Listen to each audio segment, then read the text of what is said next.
தென்னை மரம் அதிக அளவுக்கு நுண்ணூட்ட சத்து தேவைப்படக்கூடிய ஒரு தாவரம். நுண்ணூட்ட சத்துனா என்னென்னா 2 வகையான சத்து பொருட்கள் இருக்குது. ஒன்று பேரூட்ட சத்துக்கள், நைட்ரஜன், பாஸ்பரஸ், பொட்டாசியம். இதை இன்னும் எளிமையாக சொல்ல போனால் யூரியா, பொட்டாஸ், டிஏபிலாம் இருக்குது இல்லையா, இதெல்லாம் பேரூட்ட சத்துக்கள். அதை விட குறைவான அளவில், அதே சமயம் மிக முக்கியமாக பிளான்ட்டுக்கு முக்கியமான சத்து பொருட்களாக இருக்கக்கூடியது தான் இந்த நுண்ணூட்ட சத்துக்கள். இந்த நுண்சத்துக்களை எவ்வளோ அளவில் மரத்துக்கு போடணும் அப்படிங்கிறத நீங்கள் தெரிஞ்சுக்கிறதுக்கு முன்னே ஜஸ்ட் உங்கள் வீட்டை விட்டு வெளியே போங்க.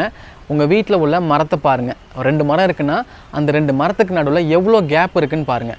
ஒரு 20 to 25 அடிக்கு கீழே மரங்கள் இருக்குது, அந்த கேப் இருக்குது அப்படின்னா 2 மரங்களுடைய மட்டைகளும் ஒன்றோட ஒன்று பணைஞ்சிருக்கும். இந்த மாதிரி இருக்குன்னா நம்ம எவ்வளோ உரங்கள் போட்டாலும் சரி, இல்லை என்ன கேர் பண்ணாலுமே அதிக அளவில் ஈல்டு கொண்டு வர முடியாது. ஏன்னா ஒளிச்சேர்க்கைங்கிறது மரத்துக்கு ரொம்ப முக்கியம். இப்படி மரங்களோட மட்டைகள் நிழல் பாங்கான இடத்துல இருக்குது, இல்லை ஒன்றோடு ஒன்று மறைச்சி இருக்குன்னா அதிகபட்சம் போனால் ஒரு 5 காய் இல்லை 6 காய் எக்ஸ்ட்ரா பிடிக்க வைக்கலாம். அதை தாண்டி பிடிக்க வைக்க முடியாது. இதுக்கு என்ன பண்ணலான்னா, 3 மரம் இருக்குன்னா இதுக்கு நடுவில் உள்ள மரத்தை யோசிக்காமல் கட் பண்ணி தூக்கிடுங்க. மீதி உள்ள 2 மரங்கள் நல்லபடியாக காய்களை கொடுக்க வைக்கலாம். என் மரம் நல்லபடியாக ஈல்டு தருதா இல்லையான்னு உங்களுக்கு தெரியல அப்படின்னா நான் சிம்பிளாக சொல்கிறேன். உங்கள் மரம் 20 காய்க்கு கீழே தருது, வருஷத்துக்கு 20 காய்க்கு கீழே தருதுன்னா அந்த மரம் ரொம்ப புவராக இருக்குதுன்னு அர்த்தம். இல்லை ஒரு 50 to 60 காய் தருதுன்னா ஓகே மீடியமாக இருக்குதுன்னு அர்த்தம்.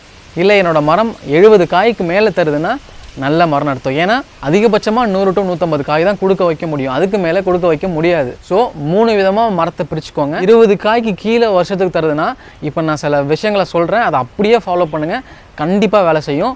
நல்லா நோட் பண்ணிக்கோங்க. 1.5 மக் அளவுக்கு யூரியா, 2 மக் அளவுக்கு சூப்பர் பாஸ்பேட் அல்லது டிஏபி, 3.5 மக் அளவுக்கு பொட்டாசியம், சேப்பு கடலில் இருக்கும் இல்லையா, மியூரேட் ஆஃப் பொட்டாசியம் சொல்லுவாங்க, இதுதான் அளவு. இது கூட 1 கிலோ அளவுக்கு எம்என் மிக்சர், நுண்ணூட்ட சத்துன்னு சொல்லுவாங்க, அது 1 கிலோ அளவுக்கு. இது கூட 1/2 கிலோ அல்லது 1 கிலோ வேப்பம் புண்ணாக்கு. இந்த வேப்பம் புண்ணாக்கை ஃபெர்டிலைசர் சொன்னேன் இல்லையா, யூரியா, பொட்டாசியம், டிஏபி, இது கூட நல்லா மிக்ஸ் பண்ணி வச்சுட்டு இது கூட ஒரு 3/4 அணைக்கூட அளவுக்கு தொழு உரம் அல்லது நல்லா மக்கி போன எந்த உரமாக இருந்தாலும் பரவாயில்ல, நல்லா மக்கி இருக்கணும், நல்ல மண் வாசனை வரணும். அதுதான் நல்ல ஒரு உரத்துக்கான ஒரு ஐடென்டிட்டி. நம்ம மழை பெய்யும் போது மண் வாசனை வருது இல்லைங்களா, அதே போல் வாசனை வரக்கூடிய ஏதோ ஒரு தொழு உரமோ அல்லது மக்கி போன உரங்கள், வெர்மி கம்போஸ்ட் கூட எடுத்துக்குவாங்க உங்கள்கிட்ட இருந்துச்சுன்னா. அப்படி இல்லைன்னா சாதாரண தொழு உரம் போதும். இது கூட இந்த வேப்பம் புண்ணாக்கு தடவின உரங்களை ஒன்றா போட்டு நல்லா கலந்து 2 மரங்களுக்கு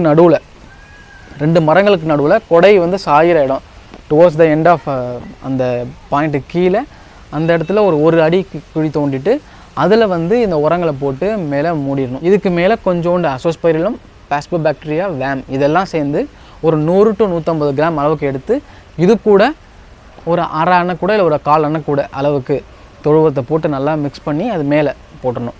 அதாவது யூரியா கூடயோ இல்லை மற்ற பொருட்கள் கூட, மற்ற சிந்தட்டிக் உரங்கள் கூட இந்த பயோ ஃபர்டிலைசர் கான்டாக்ட் பண்ணிடக்கூடாது, அது பட்டும் படாமல் இருக்கணும். போட்டு மேலே மல்ச்சிங் பண்ணிடுங்க. இது எல்லாமே யூரியா, பொட்டாஸ், பாஸ்பரஸ்க்கு.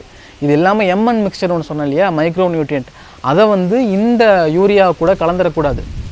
இது தனியாக இருக்கணும், அது தனியாக வைக்கணும். 2 ஒன்றா வச்சோன்னா தாவரத்தால் எடுத்துக்க முடியாது. பக்கத்துலேயே சின்னதாக குழி தோண்டி அதில் ஒரு 1/2 அணை கூட அளவுக்கு தொழு உரம் போட்டு அதில் இந்த எம்என் மிக்சரை நல்லா கலந்து அதில் போட்டு அதை மல்ச்சிங் பண்ணி மொத்தமாக மூடிடலாம். அதாவது 2மே ஒன்றா இருக்கக்கூடாது, பக்கத்தில் இருக்கலாம்.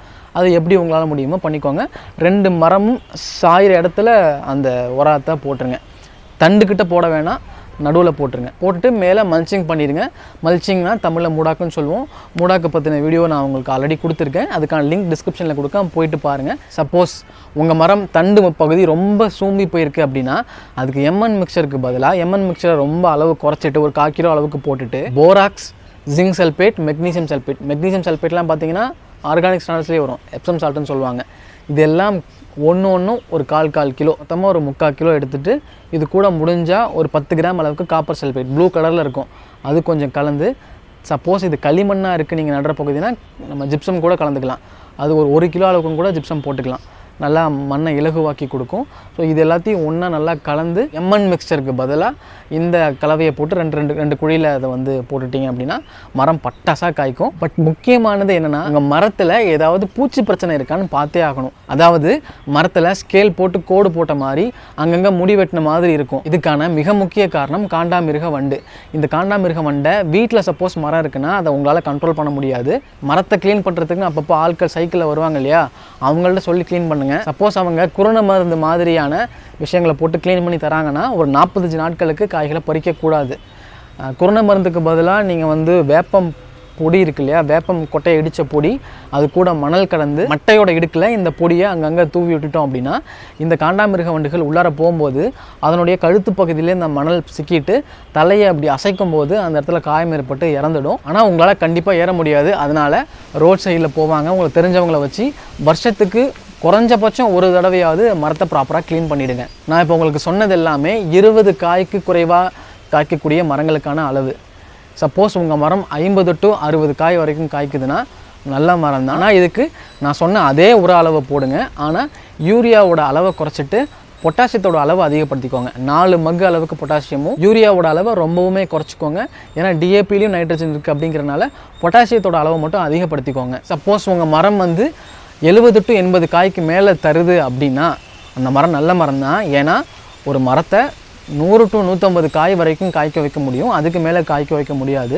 அதனால் 70 to 80 காய்க்கு மேலே காய்க்குதுன்னா அந்த மரங்களுக்கு நீங்கள் இயற்கையான மெத்தட்ஸை ஃபாலோ பண்ணலாம். ஒரு அணைக்கூட அளவுக்கு வெர்மி கம்போஸ்ட்டும் ஒரு 5 கிலோ அளவுக்கு வேப்பம் புண்ணாக்கும் போட்டாலே போதும், மரங்கள் நல்லா காய்க்கும். வேணும்னா இது கூட கொஞ்சோண்டு எம்என் மிக்சரை கலந்துக்கலாம். தேவைப்பட்டால் போராக்ஸ் ஒரு 20 கிராமும் எம்என் மிக்சர் ஒரு 200 கிராமும் கலந்து அதை வச்சா போதும். இந்த மரங்கள் சிறப்பாக காய்க்கும். ஆனால் இது எல்லாத்தையுமே வருஷத்துக்கு 2 தடவை நீங்கள் பண்ணணும். டிசம்பர் மாதத்துலேயும் ஜூன் மாதத்துலேயும் பண்ணணும். இப்போ இந்த மாதம் பண்ண ஆரம்பிச்சிட்டா கரெக்டாக இருக்கும்.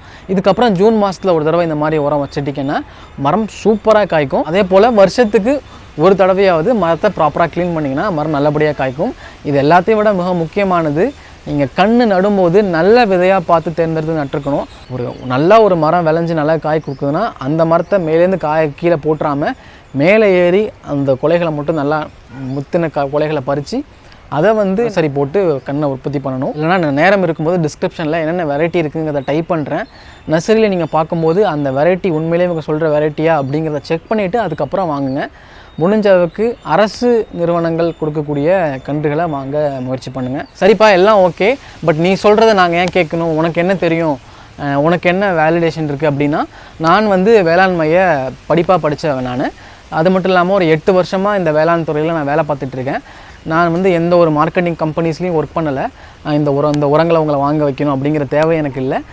எனக்கு வந்து இந்த தாவரங்களை நல்லபடியாக உற்பத்தி பண்ண வைக்கிறதுக்கான சயின்ஸ் தெரியும் அப்படிங்கிறதுனால நான் உங்களுக்கு சொல்கிறேன். ஸோ அதனால் நீங்கள் தைரியமாக எதையும் யோசிக்காமல் கண்ணை மூடிட்டு பண்ணுங்கள், சூப்பராக ரிசல்ட் வரும். அதே சமயம் உங்களுக்கு வேறு எதுவும் டவுட் இருக்குது அப்படின்னா கண்டிப்பாக கீழே கமெண்ட் பண்ணுங்கள், நான் அதுக்கான தகவலை நான் சொல்கிறேன். நான் இப்போ உங்களுக்கு சொன்னது எல்லாமே உங்கள் வீட்டில் உள்ள மரங்களுக்கான கேரிங் மெஷர்ஸ். சப்போஸ் உங்கள்கிட்ட பெரிய தோட்டம் இருக்குது அப்படின்னா அதுக்கும் இதே தான். இதில் வந்து இந்தந்த விஷயங்கள் காஸ்ட் ஆஃப் கல்டிவேஷனில் எனக்கு இடிக்குது, இதெல்லாம் ரொம்ப செலவு அதிகமான விஷயங்களாக எனக்கு தோணுது அப்படின்னு நினச்சிங்கன்னா அது என்னங்கிறத கமெண்ட் பண்ணுங்கள். அதுக்கு மாற்று விஷயம் என்ன இருக்கோ அதை நான் உங்களுக்கு ஆன்சர் பண்ணுறேன். இவ்வளோதான், இதுக்கு தாண்டி எந்த ஒரு விஷயங்களும் கிடையாது.